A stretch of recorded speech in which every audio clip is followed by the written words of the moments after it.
being stated to have been a part of Frieza's empire for a long time. So we're seeing a contrast where one character is a veteran of Frieza's empire, whereas one is most likely going to be a new recruit. And the interesting thing about what Herms tweeted a while ago is that he mentions that Chalet is a rebellious teenage-like girl and made a mistake with Broly into somehow possibly activating his character, which really shows that there's obviously going to be a divide between Frieza's empire and what's going on with Broly, and Chalet somehow did some mistake to activate Broly's power or to tempt Broly in some way. Whereas it also is mentioned by Herms that Lemmo knows his limits when confronting Broly. So I find that very interesting, guys, that what Herms is reporting about this is that Chalet made an accident with Broly, and it's being reported that she's rebellious, whereas the other character is more savvy and knows his limits with Broly, which obviously means that both Chalet and Lemmo are possibly going to have some type of divide within each other throughout the plot,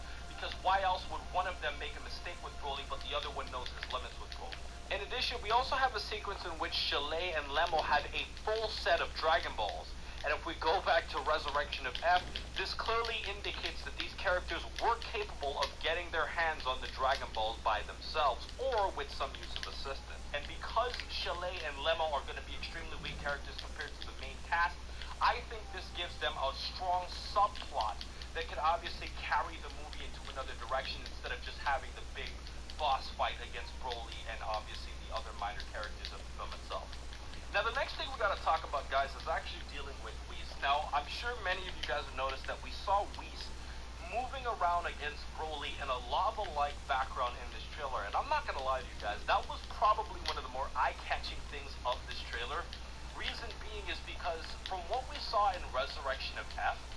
Whis and Beerus were essentially just bystanders in what happens in the movie. They didn't really have a major role other than Whis reversing time for Goku to go back and obviously give Goku a chance to kill Frieza. So because of this obviously indicates that Whis is going to be more than just a side character that's just observing the fight with Beerus like we've seen, you know, in Resurrection of F or in the future Trunks arc or in